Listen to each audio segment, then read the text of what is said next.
Good morning. Good morning. Welcome to another episode of Speaking Out, Exposing Corruption and Incompetence. Good morning to you all. You know the drill. By now, let me ask you to share. We are, I think, a few seconds early. We are so anxious to get going this morning that we didn't wait for exactly 11. But in fairness to all those who want to be here from the beginning, we are going to ask you to share, and we are going to delay a little to give more people time to join the live and to hear what is going on. Share the live stream. Share the live stream. Tell a friend, call a friend. Let them know that Speaking Out, Exposing Corruption and Incompetence is on this morning. And I'm sure this morning, like most of all the mornings, we're going to have a very interesting discussion. Over the past few days, there have been issues in the air about appointment of commissioner, about alleged assault and special constable and all of that. So we're going to have some very, very fruitful and informative discussion on this morning. So while we wait on the others to join, share the stream. Share the stream. Don't be selfish. Share. Call a friend, tell a friend. Go to YouTube, subscribe to the page so that you can get notification when we go live. Do the same with this Facebook page. I noted that several persons were on even before the 11 o'clock hour. One man commented that the time took so long to come. Yes, I felt the same way too, that the 11 o'clock hour is not going to be here soon. And I'm raring and anxious to go.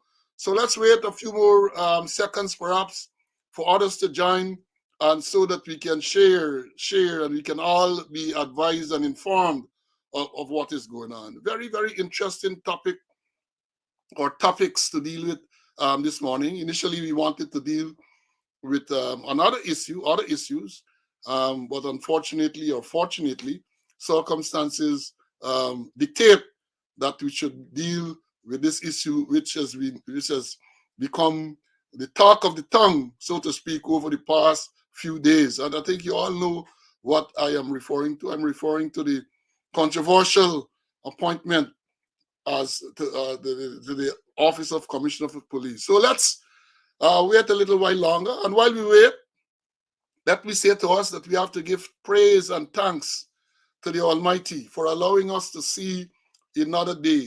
Praise and thanks to be in the land of the living. I'm sure that between the last program and now, many persons, not necessarily viewers, but people have passed. We all know, you all might have had some loved one who passed away. So we have to be thankful that the good Lord has allowed us to be here in the land of the living, to, in my case, to share with you, to educate you about what is going on, and in your case, to be here to listen to me and to be made aware of some of these issues. So share, and people are joining all the time. You have different time zones, you have different places people are joining from, and so therefore, let's give them an opportunity, because I don't think it will be fair for anyone to miss anything relating to the subjects this morning. We want them to be there from the beginning. So I'm going to give them a few more seconds or so. It is what now? It's about 3 minutes after, and perhaps we'll wait until 4 minutes after. Then we'll delve into the subject properly. I did say when the notification was posted that I'm going to have this morning as my guest retired Assistant Commissioner, former member of the Police Service Commission, Mr. Clinton Conway. And I want to inform you that he's already in the studio. And like me, he's ready and raring to go. So share the live stream. Share the live stream. Let people know that we have no technical issues this morning. We are ready to go. Mr. Conway is already in the studio. And following this preamble, we'll go straight into the main event. On another program, they call it the main event, round 1 and round 2 and round 3 and all of that. We are not a boxing group, but we do have main events, and therefore this morning we're going to be dealing with the main events. I see the viewership is rapidly increasing. So let's give them a few more seconds perhaps, and we are going to be ready to go. So share the stream, share the stream. Some other people will encourage you to press the emoji. People are pressing the emojis, the like and the love button. Let's do that. Let's do that. And let's get ready to go. Let's get ready to rumble. It is now what, 4 minutes after 11. And, you know, for those who are late, some of the regulars, if you're late, you know that there's a charge late for duty. And if you are late for duty, you are going to be reprimanded. However, this is we use a lot of discretion because we know people have other pressing duties, other pressing engagements, and therefore the fact that you are late might not be deliberate, might just be that you had other issues to deal with. And you remember, I always remind you that once this program is finished, the live program is finished, it will be on the page for you to view or to see again in your own time. It will also be on YouTube so that you can go and look to see the entire program in your own time. So if you have engagements, if someone else you know is otherwise engaged at this time, that will not prevent them from seeing the entire program. All they have to do is to go on the page, look at it in their own time, go onto YouTube, and they can also look at it there again. And while you're on YouTube, I will ask you to just subscribe to the page so that you can get the notification whenever the page goes live. Now let's move on. Let's go straight into round one. And let me take this opportunity to say good morning to Mr. Conway and invite him on to the program. Morning, CC. I think your mic might be mute. No, I don't think it is.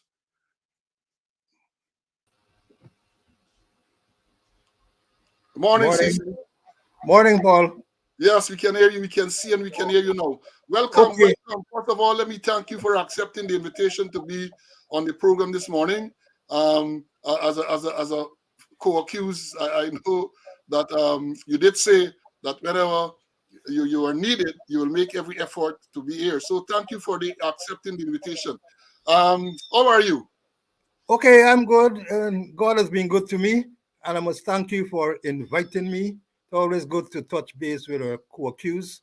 And you know that I have a abiding interest in law enforcement, and I use any and every opportunity to speak about law enforcement in the effort to ensure that our policemen deliver the highest quality of service to the citizens of Guyana they swore to serve and protect. I am pro-police. I repeat, I am pro-police, and I'm not bashing the police. I'm giving them advice and free advice on that. Well, I agree because even a few days I was on one of those shows and I made the point that I too, like you, I am pro-police. Whatever I do, I am attempting to make sure that those who are in authority and others know what the system should be. Try to point out some of the flaws and hope that they will make every effort to correct those flaws. So if we, and I have been critical of some individuals at times because I think that is necessary. And you did say that you are providing free advice, and I think that that is a good thing because if you were to attempt to send an invoice, you might get another charge for conspiracy to commit fraud. So you have to be very, very careful. What do you think about that? I agree because Karambash might send his men them to me and get a phantom charge conspiracy to defraud. Well, if they send them in the night, I know that you have a policy that you don't do business in the night. So let's hope when they send them by day so that you can engage them in business. I not only engage, but also to record them. The cameras don't lie. Cameras don't lie.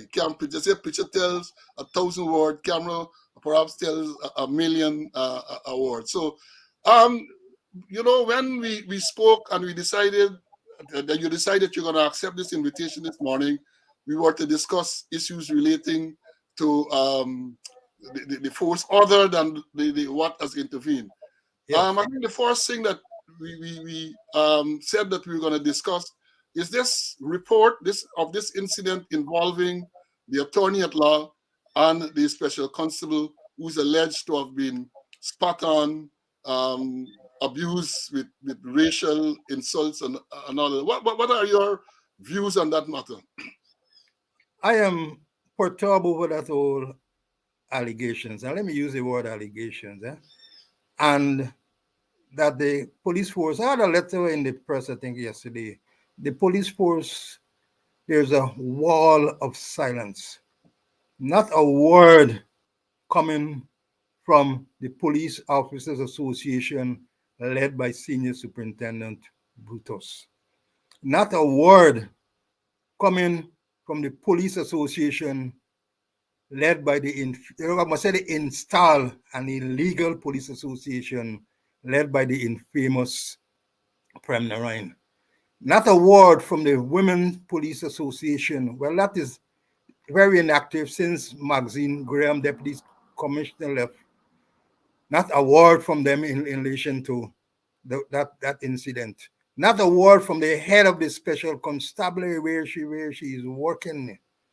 Perhaps he's afraid to speak and maybe realize that if he speak out, his employment, continued employment in the police force might go astray. And not a word from the commissioner. I expect that the commissioner would have had a swift, certain, and an appropriate investigation to find out what exactly took place, bearing in mind that I always believe in the right to be heard. Do a proper investigation, not a word on his International Women's Year when we had International Women's Month. Nothing coming out from the police force. I'm perturbed about it. Well said. And you have every right to be. One of the you mentioned those who have not commented.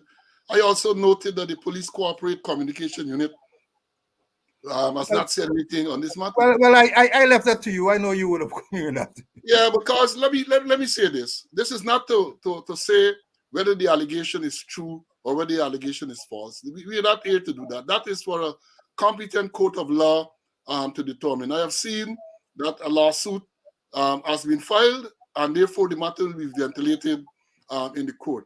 But to have to have a member of the force alleging this type of abuse, a female member of the force um, alleging this type of abuse, and the people with whom she worked, our seniors, our supervisors, have not said a single word either in our defense or to say, well, an investigation. I don't expect them to come to the defense of the rank without a proper investigation.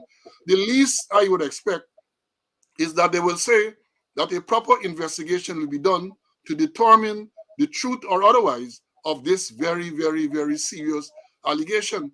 And you mentioned the head of the special constabulary. I think I need to make the point. You said that he might be afraid. I suspect he is afraid, especially given what has happened to another officer who was also a member of the special constabulary. And I refer here to Deputy Superintendent Richard Ep13, who was in the special constabulary functioning in police officers' mess. And for our viewers, I think Mr. Conway, CC, you know the story. It Yeah. is said that when that illegal election was held to install the chairman of the police association, the very day, that one was held in the morning, and the very afternoon, another meeting was held as instructed by the person carrying out the functions of commissioner, Mr. Nigel Appy. And at that election, at that meeting, Mr. Richard Ep13, Deputy Commissioner in the Special Constabulary, was asked to be the returning officer. And he complied, he carried out that function. And that process re-elected Inspector Ford and those members of that police association. When Mr. Brutus learned of Mr. Ep13's involvement in that process, Ep13 was sent for, threatened to be charged criminally. And then it was discovered that he was over the retirement age in the special constabulary, which is 60 years old. And he was immediately threatened, they sent for Soku to arrest him, say he was collecting money under false pretenses and all of that. And in the special constabulary, you have Mr. Owen Trotz. And again, these things are not personal. This is the reality. You have Mr. Owen Trotz, who is in charge of the special constabulary, who we understand is even older than Mr. Ep13. So I believe he is justifiably afraid to say anything. But let me say this. If you're in a position, you have ranks below you, and you're afraid to represent them adequately, then you should pack your things and go. You should pack your things and go, because ranks there expect that you will. And the people went on to say that whenever reports are made to him, you tell them don't say anything because you're going to get stand down and you'll be sent to him and all of that. So what type of leadership we have? I have been lamenting the fact that the leadership of the police force, the current leadership of the police force, as a serious crisis. And incidents like these only lend support to my contention that is a crisis in the top echelon of the Ghana police force. What's your take, CC? I agree with you, Paul. And then again, the female, she's a wife, she's a mother. And the thing is that the police force, apparently, they're treating members of the special constabulary as an unwanted, pregnant, unmarried stepdaughter. That's the way they're treating them. And they should ensure that they look at their welfare. Look at their welfare. This is a serious matter. It has international implications. And there is the police, a wall of silence. Nothing, nothing, nothing. And again, let me say that we are not here dealing with whether the allegation is true or not. I don't know the lawyer who is alleged to have done this.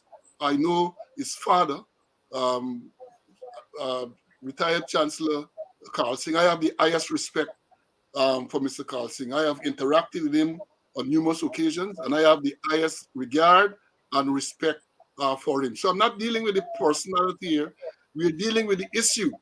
An allegation, a serious allegation is made, and we have a situation where the persons with whom this rank work are silent. They have not, they're not saying anything. Now, when you talk about the special constabulary, that in itself is a subject for a whole program.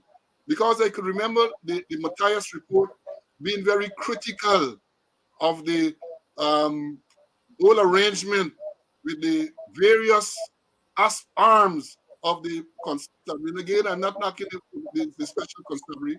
I joined the force in 1973 as a special constable. Proud to say a lot of people did not realize that. A lot of people did not know that I joined as a special constable, right? And I eventually came into the regular, and I worked my way all up to the way to retire as assistant commissioner. So I'm not against the special constabulary, but Paul Matthias, in his report, and I think someone else in the report, highlighted the incongruence in this thing, because you have people who do not know, but you have what we call the regular special, and that is what it used to be when I joined. There was a regular special constabulary, that is to say, members of the special constabulary then were attached to police stations and performed police duties, patrol duties, guard duties, inquiries office duties. They performed police duties. Then you had what we call then the Geister special constabulary. They were employed specifically to perform functions at those corporations. At the time, Guyana Airways Corporation, GEC, Guyana Electricity, and all, they performed duties there. And then we had a third aspect, which was the National Guard Service, which merged into the Special Constabulary many years ago when Larry Lewis was the Commissioner of Police.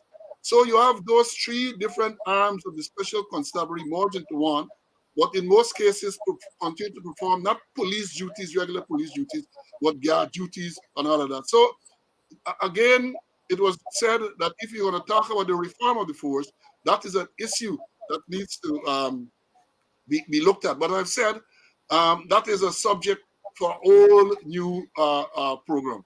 So in terms of this allegation, where do you think this will go? I hope, as I mentioned in my letter, that it doesn't go under the police no action red carpet. I hope somebody maybe do a arrow and sing, and resurrect it, and that proper investigation be done. And like you, Paul, just backtracking a bit, I read the Paul Matthias report. For the matter, he gave me a copy. We're still in contact. We're still good friends. I know the former chancellor well. I have the highest regards for him. I don't know his son, and I don't know the female who was involved in that issue. But I hope I'm playing because this report or allegation cries out for justice, and justice must be done. And to be fair to both parties, the attorney has a right to be heard in this matter. Yeah, well, yeah, you're right. You're correct. And another disturbing development in this matter I've seen, I don't know how true it is, but it is suggested that the administration, the silent administration, is contemplating disciplinary action against the rank because she may have violated some regulation by going to file a civil lawsuit without getting the necessary permission from the administration before. So what's your take on that? Um, Paul, perhaps she's following the pattern set by our leaders because I want them to show me documentation that the commissioner had given a written approval for Brutus and Karambash to take the police service commission to court. I want to see that. Well, I suspect that is non-existent, and they're going to make all type of arguments as to why that should not be done. But here it is. It wasn't Yeah. done then, but they're trying to get, well, based on what it is said, we don't know how true that is, that they might be using this same regulation to, now you put it to victimize this rank because she came forward and made the report. I agree, but we say what's good for Tom must be good for Dick, must be good for Harry too. Yes. Well, let's move on. Let's move on because I know people. I think it was important that we discuss that matter because it's in the public domain. It's in the air. It's very contemporary matter. And let's move on to the next issue. Yeah. The proposed, what we want to call it, appointment of Mr. Clifton Ikin. I'm not sure whether he's to act as commissioner, whether some articles say whether to perform the functions of the commissioner or whether it is commissioner substantively. Let me hear your views on that. I heard the president mention, Paul, that he did it because of a doctrine of necessity. And that is an old doctrine since ancient time. It was made popular by jurist Henry D. Bracton and advanced in the modern times by William Blackstone. The maxim is that which is otherwise not lawful is now lawful by necessity. And my layman's understanding of that doctrine of necessity is a term being used to describe the basis of extra constitutional actions by administrative authority designed to restore order or attain power on pretext of stability. There are many other legal elements involved in this doctrine of necessity. I think the legal people are going to deal with that. But this is my layman's interpretation of it, the doctrine of necessity. And I feel also that we need to look at the Constitution. Time and time ago, we spell out what must be done for the appointment of commissioner. And they're talking about acting. When you're acting, you have the same powers and immunities of a commissioner. And the law is very clear, the Constitution is very clear. Section 211:1, it states that the president must have meaningful consultation with the leader of the opposition and the chairman of the Police Service Commission who would have consulted with other members.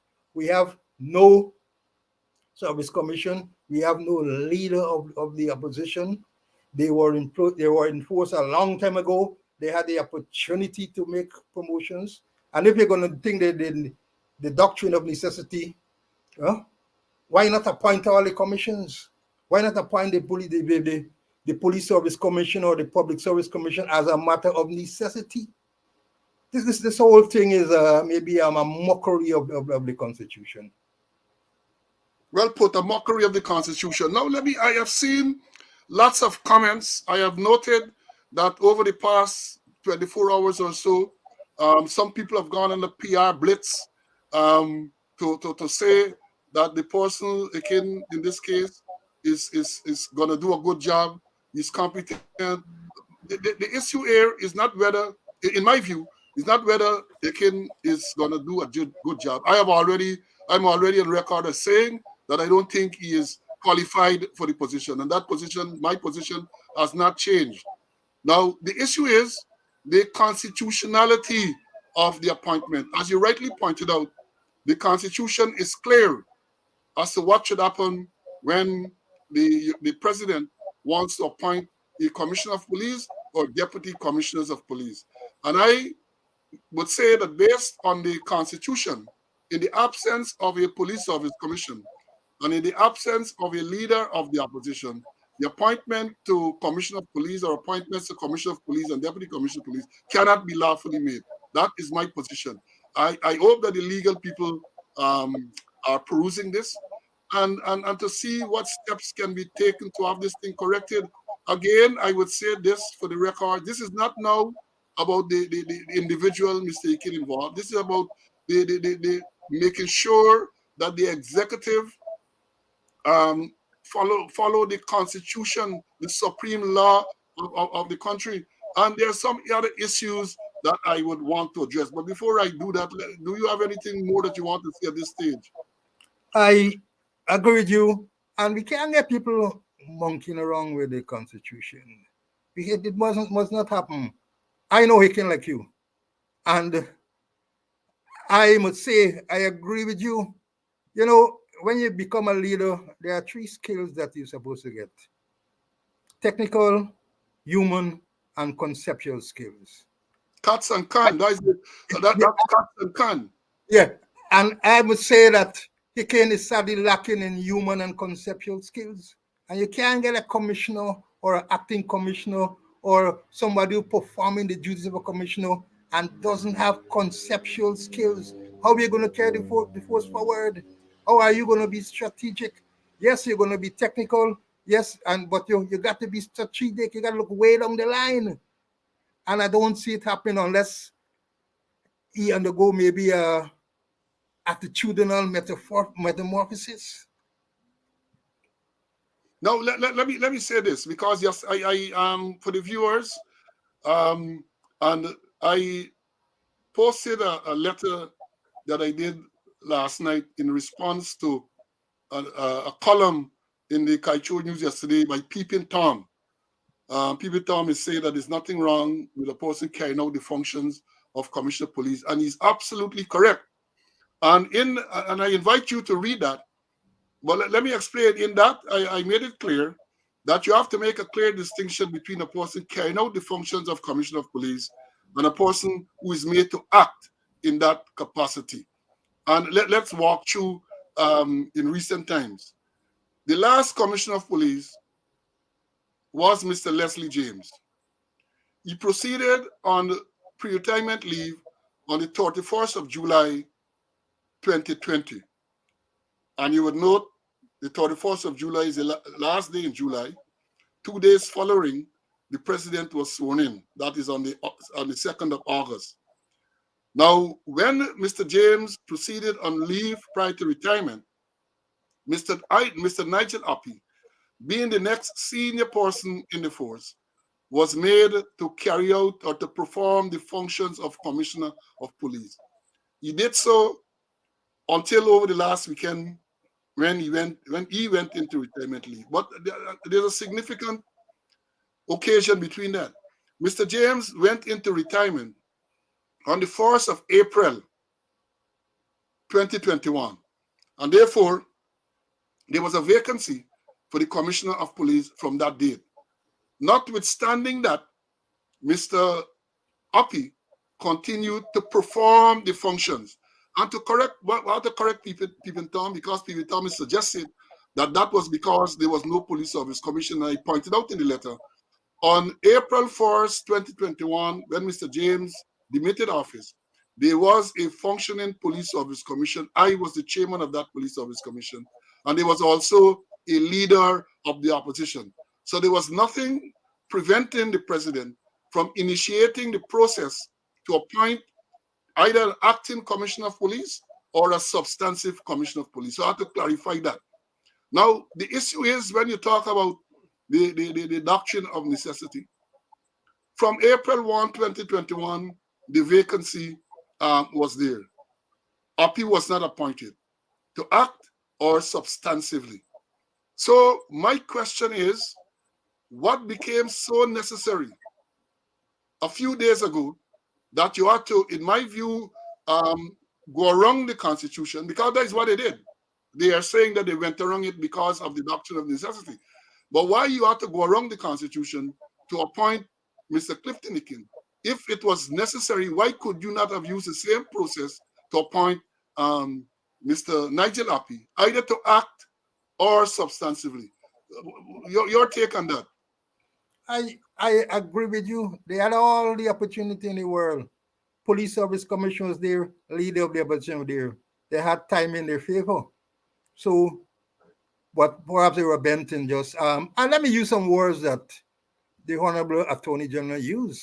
When you remember with the Carville Duncan case, when they wanted to suspend him from the Police Service Commission, and the Attorney General mentioned that the president is talking about Granger has flagrantly violated the letter, spirit, and intent of some of the most constitutional, some of the most sacrosanct constitutional procedures. He went on to say that in democratic countries, presidents, and more so prime ministers, the case may be, have been impeached for far less. So it was good for President Granger, but it's not good for President Ali, that he can violate the constitution. We're not living in North Korea where the leader is supreme.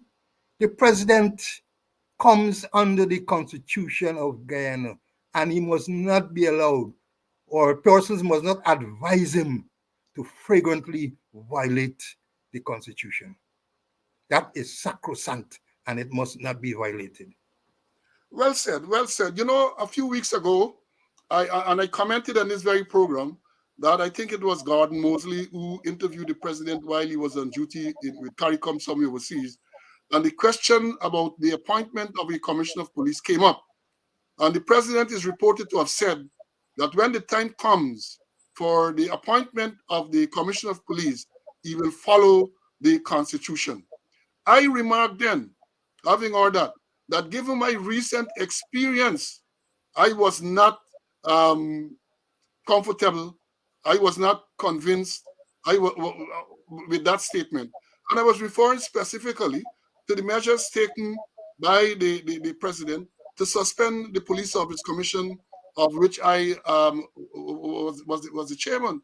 And you know, the thing about this, I read a statement purported to have been made by the Attorney General last evening, trying to justify the appointment of Commissioner of Police and or acting, and they are tying themselves into knots because they're carrying out the functions of the office of the commissioner interchangeably with acting commissioner of police. It is not the same. It is not the same. And I explained in detail in the letter why it is not the same. And let me explain again for the viewers who are here. Now you have a person carrying out the functions of the commissioner of police. Many people have done so. I mentioned in the letter, I did so on 2 occasions when the then commissioner was overseas on duty. You get a letter to say that this person is overseas on duty and that you will be carrying out the functions of the commissioner during his absence.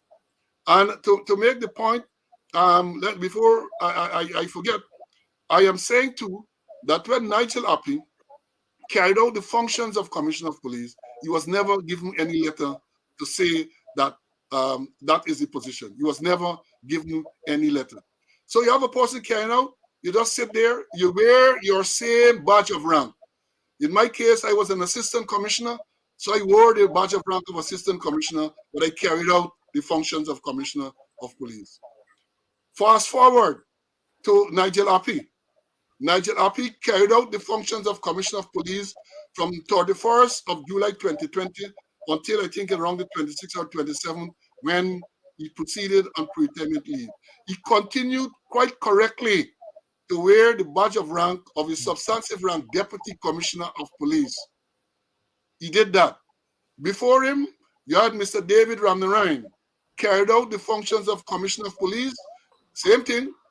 He was an assistant commissioner, and he continued to wear the badge of rank of Commissioner of Police. Now, and that is carrying out the functions.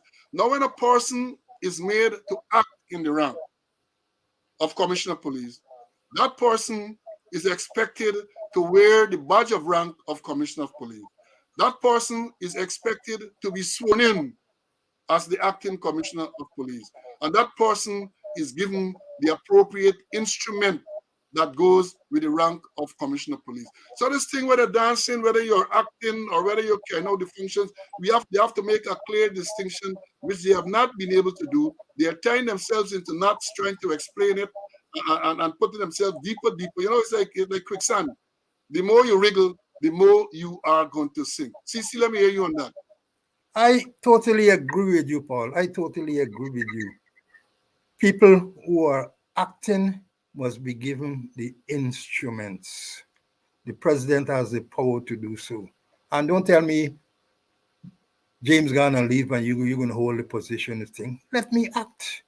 I remember when we were on the Police Service Commission, Paul, when person went on leave, we used to say, hey, when you're sending for the person to go on leave, at the same time, you must make recommendations for acting appointments. We said that, hey, the person during that period who's acting must wear the rank, must wear the, when the time comes and it's over, he will resort to his normal rank structure.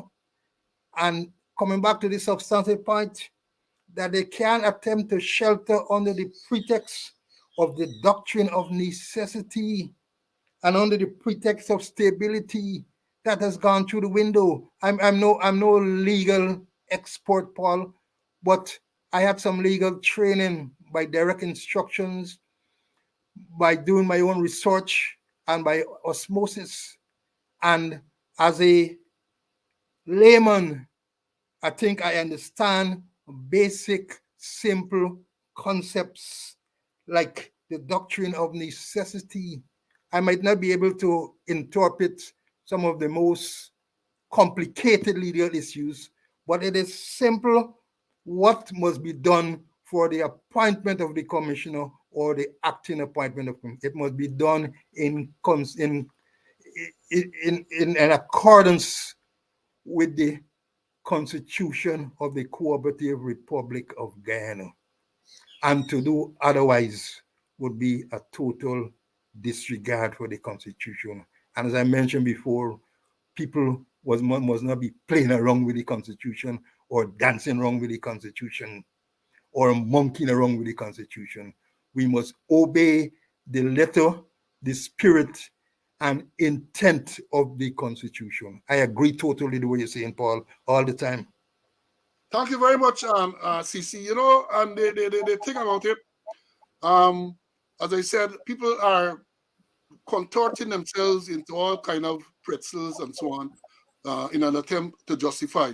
And again, we say this is about following the letter, spirit, and intent of the Constitution. And while Article 211.1 deals with the appointment of commissioner and deputy commissioner, for those who are talking about the acting, Article 211.2 says that basically the same process, the same consultative process to appoint a substantive commissioner must be undertaken to appoint a person to act in that capacity. In other words, they're saying that if you want to appoint an acting commissioner, the president has to have meaningful consultation with the leader of the opposition, and he also has to have consultation with the chairman or the chairperson of the Police Service Commission, who must first consult with the other members of the commission. That is written in the Constitution, Article 211.1, 211.2. For those people who have an inquiring mind, you know, as I usually say, don't listen to me. Go and read it for yourselves. Go and read it for yourselves. Now, another issue that came up in this thing, and I noted this morning, a letter purported to have been written by Juan Robinson addressing the issue of seniority. Now, let me address that. This morning is classes, CC. You have a um You it, you it, you you're stealing my thunder, Paul. But go ahead. you have been a teacher in the force, and let me remind persons not only the guy in the police force, but you were attached to the training institution. Jamaica Constabulary Staff College. I'm still a resource person there. Well, exactly. So when we talk about training, when we talk about those issues, we're not just talking because we want to talk. Our background has been in training. I was at the TSU training, and then I moved on. You were at the training school, and I remember well because we were both sergeants there at some stage together, highly respected, and our opinion was highly sought after. Up to now, so when we talk about these things, we know what we're talking about. Now, the gentleman is making the issue about seniority. I don't know he is qualified to speak on seniority in the police force. He used some example and all that. But let me deal with the issue. Now, in the police force, I suspect other organizations as well. You have this police force is an hierarchical organization, meaning it has several ranks from constable right up to commissioner of police. It's hierarchical. You have seniority in the force by virtue of your date of appointment. So everybody can join the force at the same time. So if you're all constables, you have senior constable because you were there, you joined, you have more service than the next month. So you're a senior constable. Now we get to the ranks, Lance Corporal to deputy commissioner. You have seniority by way of rank, and then you have seniority by way of appointment, date of appointment. Let me further explain. So the commissioner is the most senior rank, obviously, one commissioner, and then you have deputy commissioners. The establishment of the force calls for 4 deputy commissioners.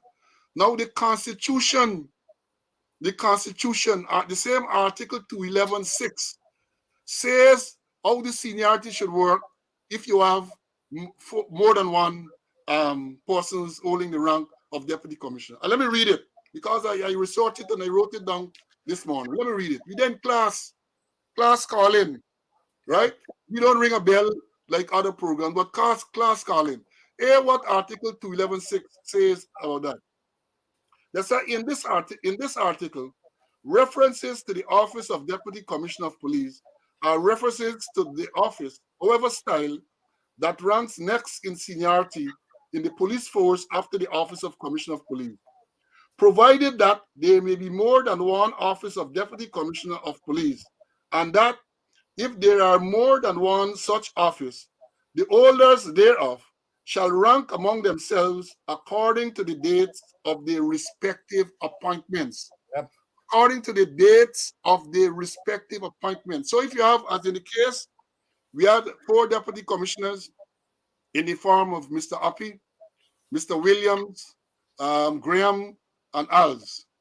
So even though they would have been sworn in and appointed at the same time, then they have Uppy became the most senior, then Williams, and I think it would have been Als And then Graham, yeah. and Graham. So even though they were all deputy commissioners, they ranked based on the date of their appointment.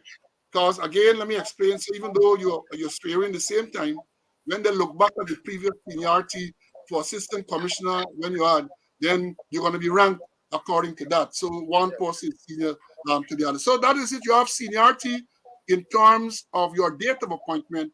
You have seniority in terms of your rank. Now, in this case that we are discussing, as we have said repeatedly, Nigel Appy was senior to Paul Williams by date of appointment. Not wrong. They both the same rank of deputy commissioner. I should say old, not that because they're still holding those ranks of deputy commissioner. The next senior person in the system in rank is Assistant Commissioner Clifton Ikin. So the question that they are raising about the seniority, there's no question here in my mind. Williams is the next senior person in the force. And as we have said before, when it comes to an acting appointment, the public service rules and convention is that the most senior person is made to act in that position. Your take on that? I agree. It's clear up to this morning. I was reading it in the Constitution. The most senior person must act. When they come from promotion, you're not only looking at seniority, but you're looking at other issues that you can promote somebody who is junior. But in terms of acting, it is the most senior person. And seniority is not the only issue that you look at in terms of promoting people. It's written in the public service rules. It's there. It's in the Constitution. What you must look at if you want to make promotions. Yeah, well, and Mr. The Attorney General referenced that, and he's saying that you don't have to be the acting appointment and promotion. Doesn't have to go to the senior person. He's talking about meritocracy, and I disagree because again, by convention and by the rules, acting appointments go to the most senior post. And let me take up back because Mr. Singh in his letter this morning reference he said that when James was promoted to commissioner, Ramnarain was overlooked and Ikin was overlooked and they were senior. Let me clarify. At the time, and you know, because you were a part of the process, and I'm not going to go into the intricate personnel issues, but let me just make this point that at that time, there were 7 assistant commissioners of police. There was no deputy commissioner. So Ramnarain, Ikin, James, Api, and all of those held the same rank. They held the same rank. And as we have been saying, that while you might be senior by date of appointment, they were not senior in rank. So there was absolutely nothing wrong, as you have just pointed out, in promoting someone who is perhaps junior by date of appointment or even in rank. The promotion is a different thing to the acting appointment. Promotion is different to acting appointment. And I did some research, and I said this to you, I'm saying this to the audience. There has never been a case in recent history in the Guyana Police Force where a junior in rank has been elevated to the post of Commissioner of Police ahead of his superiors. I joined the force in 1973. When I joined, I think it was just at the end of Carl Bobo Austin. And then Henry Fraser took over, the most senior man. When after Henry Fraser, it was Lloyd Barker. And even those persons, in some cases, they were made to act, right? They were made to act, but the senior man was made to act. Then after Lloyd Barker, Mr. Balaram Raghavir took over, again, the senior person. After Lloyd Barker, it was Mr. Larry Lewis. Now, it is said that when Mr. Larry Lewis took over the commissioner job in 1990, I think it was, Mr. Cecil Skip Roberts might have been senior to him by date of appointment, not by rank. They were both deputy commissioners. Let's understand it clearly. They were both deputy commissioners, but Mr. Cecil Skip Roberts might have been senior in terms of date of appointment. Then after Mr. Larry Lewis, Mr. McDonald. Then he acted the most senior man and he was confirmed. After Mr. McDonald, even though I said in a program, there was some controversy over that appointment because it was felt that he had already passed the age of retirement, that because Larry Lewis was extended to 60 and he should not have been appointed. That is beside the point. He was the next man and he was appointed. Then you had after him, you had Mr. Winston Felix, the next senior man into the position. After Mr. Winston Felix, Mr. Henry Green, the next senior man. So even though there were all kind of issues at the time of Mr. Green's appointment, the fact that he was the next senior person he was appointed. You recall His visa was taken away and all of that in the run-up to his appointment because of allegations. He was appointed the next senior man. After Mr. Green demitted office unceremoniously, Mr. Leroy Bromell, who was the next senior man, acted and was confirmed in that position. When Mr.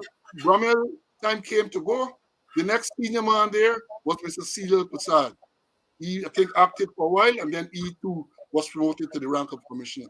And as I said before, when Mr. Cecil Prasad came off, right, in 2018 or something around then, 2017, it might have been 2017, 2018, when he came off, there was no deputy commissioner. There were several assistant commissioners, and Mr. Leslie James was promoted to the rank of commissioner of police. So to correct all of these misinformation that is being passed out there, I thought that I'll make that very, very clear. Yeah, yes, CC, over to you. Yes, I agree with you, and we should not allow persons to distort history. People must get the facts, exactly what took place. They need to know. And as I mentioned earlier, that sometimes not you don't promote the most senior man. Personally, for me, I jump, or you to use it in police term, from a sergeant to assistant superintendent. I was not an inspector. I superseded a whole set of people, and I don't think the police force really regretted. I think the police force gained, and the government of Guyana gained, and the people of Guyana gained from my accelerated promotion. But the thing is that in terms of the commissioner, you were correct when you mentioned from Carl Austin right down the line, they had the most senior person who was promoted. And that was it. And again, we're talking about promotion. So for those people who are listening, again, I say we make a distinction between promoting to the rank and made to act in the rank. And you know, these things need to be clarified because, as I've said, people jump and they write and they say all kind of things, and they don't have the necessary information. And unfortunately, because they make a lot of noise, people tend to believe that what they're saying is true. So I think it is the onus is upon us and other right-thinking people to clarify these issues when they come up. We must seek to clarify so that people have the correct and pertinent information. Yeah, don't allow them to distort history. No, no, no, no, no. The facts must be there. Yeah, and I say again, this well, I don't know if they said the appointment should have been made from today, the 30th of March 2022. Um, this attempt to promote Mr. Clifton Ikin from an assistant commissioner to either act as commissioner or to the substantive post of commissioner is unprecedented in the recent history of the Ghana Force. It has never happened. It has never happened. And I say again, in the past, you would have had people of the same rank. Perhaps I made the point of Mr. Lewis and Mr. Roberts. Roberts. They were both the same rank deputy commissioners. And even though some suggest that Mr. Lewis might have been junior in terms of date of appointment, I have to emphasize, in Yeah. terms of date of appointment, we are saying that when it comes to promotion, seniority is not the only, or should not be, has never been the only consideration. When it comes to acting appointment, it's a different kettle of fish. It's something different altogether. Well said, Paul. Well said. Now I- let me also say, we don't look at these things, but I have this inquiring mind, and I tend to do the research. And look, now Mr. Appy has proceeded on leave prior to retirement a couple days ago. Do the viewers realize that Mr. Appy goes into retirement on January 1st, 2023? It means, therefore, this man is on about 9 months plus leave. 9 month plus leave prior to retirement. And I mentioned it before, and I'm saying it again, something is wrong with any system which allows a person to accumulate that many days of leave. Something is wrong with the person, and it's against the public service rules. I remember not some years ago when that habit was detected. Dr. Luncheon, who was the head of the presidential secretariat, did a circular and reminded the persons in charge of the different agencies within the government that persons must be made to apply for their leave every year. Some people accumulate their leave and then they make a request for payment in lieu of leave and all of that. They say people must go on their leave. And the public service rule states very clearly that you should apply for your leave every year. And if it is inconvenient for you to go, you can ask for your leave to be deferred to the next year.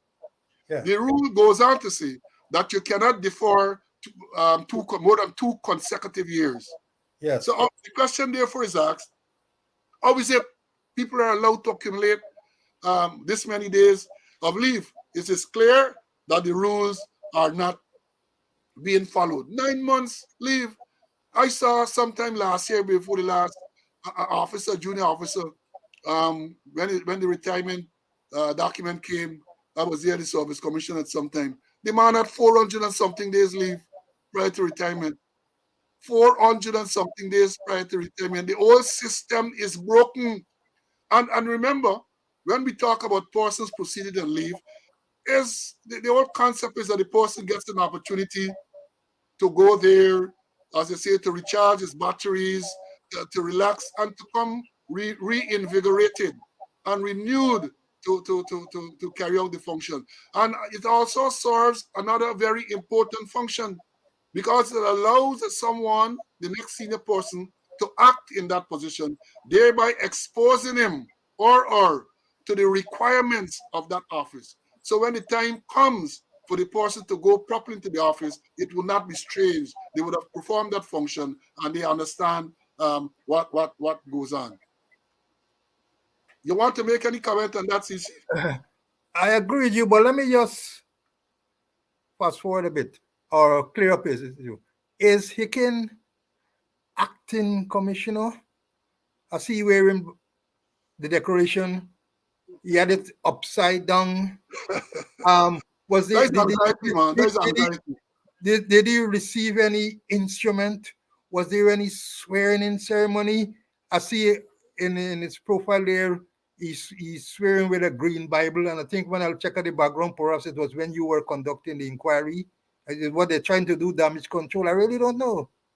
Yeah, but I don't think that picture is an accurate picture because I suspect that is a old picture because if you noted, he's wearing there the badge of rank of assistant commissioner Okay. of police. And but this whole thing is just chaotic. I understand, based on what the president has said, that the appointment is to be made from the 30th to the 30th of March. And on the what date was Monday? Monday was what, the 28th or something? 28. The man 28. is wearing the badge of rank. And as I pointed out in the article that I wrote, and I encourage you to read it, when a person is made to act in the office of Commissioner of Police, there has to be that process of that person being sworn in and the person being given the instrument of the office. Very, very important. They have to be sworn in by the president and be given the instrument. And I made a point earlier, months ago, that it was rumored that Mr. Api should be proceeding on leave prior to retirement sometime around now. And it was a big state secret. Why a secret if the person who is performing the function of Commissioner of Police has to go and leave? It was a big secret. But it is now revealed that he has proceeded on leave, and we have this big issue as to who should replace him. Perhaps Paul must have resurrected Janet Jagan. Perhaps Janet Oh, Jagan play a secret swearing in. secret swearing ceremony. Well, I don't know if he has been sworn in, and that is the issue. But why is this secret? If there's a secret to the swearing in, it can only be, in my mind, that the powers that be recognize that they are doing something unconstitutional, and therefore they do not want it to be revealed, right? Because they suspect that any such revelation might lead to give more impetus or is more evidence for people to use to challenge the constitutionality of such an appointment. So there's a whole set of issue here dealing with this thing. Whether the force has been sworn in, no one knows whether it's sworn in. Why I'm saying that if you're wearing, you cannot, let me put it this way, you should not be wearing the badge of rank of the Commissioner of Police if you are not sworn in to act in that position or substantively in that position. That is my take on it, and I believe that I am supported by convention, I am supported by the Constitution and the other laws in making that point that you should not be wearing the rank of Commissioner of Police unless you are properly clothed with the authority to do so, and that is the swearing in and the instrument. I agree with you, Paul. I agree with you totally. Now, let me say this. And let me say quite emphatically that we have already stressed before now that there is a problem with morale in the police force. Morale is very, very low. The promotion by the Service Commission, 132 ranks, the government decided that they are not going to recognize the promotion. You have this issue and other issues. Now you have more controversy over the appointment of some person. That cannot go well. That cannot be well for the organization. And again, I'm saying this is not about the person. I have already expressed my views about the individual. This is not about the individual. This is about a constitutional process that is to be followed. And you want to have people in there who are respected and who people will believe. I'm going to say people here, the wider society, internationally and even locally, that the person is legitimately there. Now, when you go through this process to appoint this person, the legitimacy of the process is being questioned, and that cannot be good for that person. It cannot be good for the organization. It cannot be good for the organization. What do you think about that, CC? I agree with you. And then, Paul, we got to realize also that the appointment of the commissioner, it doesn't call for agreement like in the case of the chancellor and the chief justice. It calls for following the constitution with meaningful consultation with the leader of the opposition and the chairman of the police service commission, who will have consulted with other members of the force. And you will kill the morale of the people. What you mentioned in the program that it might be open up for corruption. I know the commander Borbis Ramlakan came off. He should have been wearing his senior suit thing. He's gone in the wilderness. Other persons who were promoted have retired. We don't know if they will get the thing. And people might say, let me draw nobody because them people up on nonsense, they're up on stubbornness, and let me draw it. It's open up the window for corruption. And I won't be surprised if it's happening now. Well, let me say this. Another issue that I realize, as I alluded to earlier, more than allude, I mentioned it earlier, that Mr. James went into retirement on the 1st of April 2021. RP was never made to act as Commissioner of Police. Now, according to the President, Mr. Clifton Ikin will be acting as Commissioner of Police.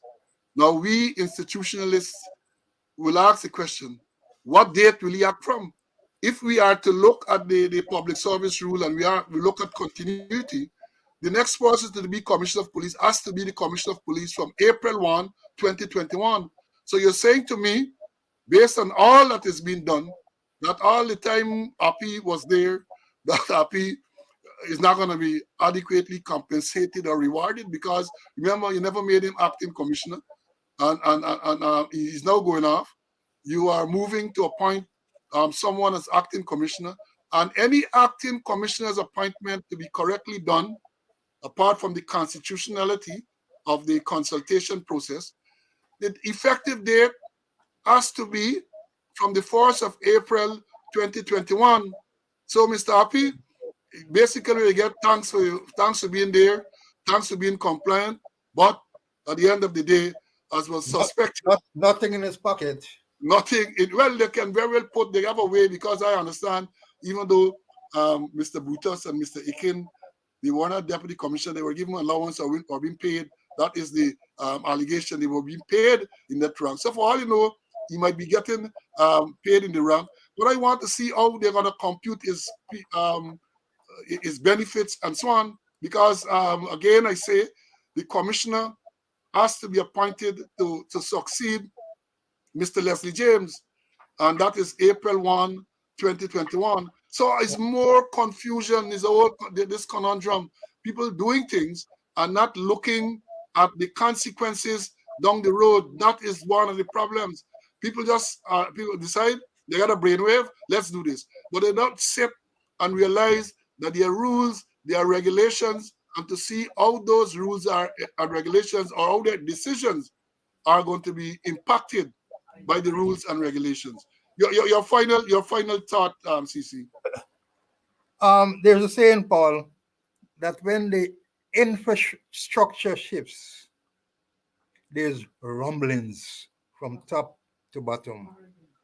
And the infrastructure of the Ghana Police Force has shifted maybe to the left and has shifted politically. Maybe we have a talk about politics or political interference in the police force. It has shifted into structure has shifted.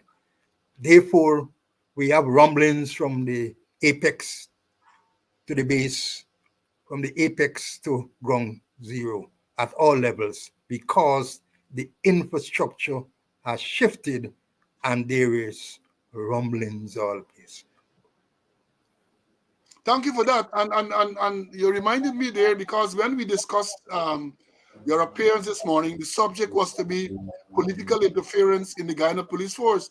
But these incidents that we discussed this morning intervened, and we agree that they were important enough for us to, and current enough for us to discuss them now.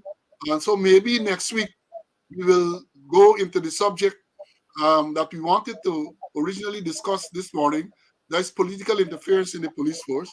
But you know, things are moving so fast that I have a strong suspicion that by the time next week comes around, there might be all kind of issues that we have to deal with and we might have to put off again. But we will do that because we're gonna keep teaching, we're gonna keep informing the members of the force and the public about what these correct procedures are. I agree, Paul. I agree with you, and I won't be surprised if other more pressing issues come up because things are biting up. I think a lot of people are doing some tremendous legal research in relation to the doctrine of necessity. So, and I won't be surprised if it finds its way straight down to Trinidad to the CCJ. Yeah, but the thing about that is that things are ending up there. One of the things that we wanted to speak about too was the last CCJ decision in terms of the Bistram matter. I think at some stage we have to look at that. But things are so rapid. Things are occurring so rapidly in this according to this oil producing republic of ours that by the time we come next week, there might be other more pressing matters to deal with. Again, let me thank you for being here this morning. I want to end by, in the manner that I usually do, to tell our viewers that notwithstanding the numbers being given by the Ministry of Health in relation to COVID, COVID is still there, COVID is still around. The numbers are low, but given the infectious nature of the disease, if we are not careful, if we do not take the necessary measures, we can see the numbers rising again, and we should do everything to prevent that. So follow the guidelines. Make sure that you wash your hands, you wear your mask, and do all those things that we have been advised to do to stay safe. So stay safe, stay well. Until next week, God's willing, we'll be here again at 11 o'clock on Wednesday next for another episode of Speaking Out, Exposing Corruption and Incompetence. Bye for now. Have a blessed day.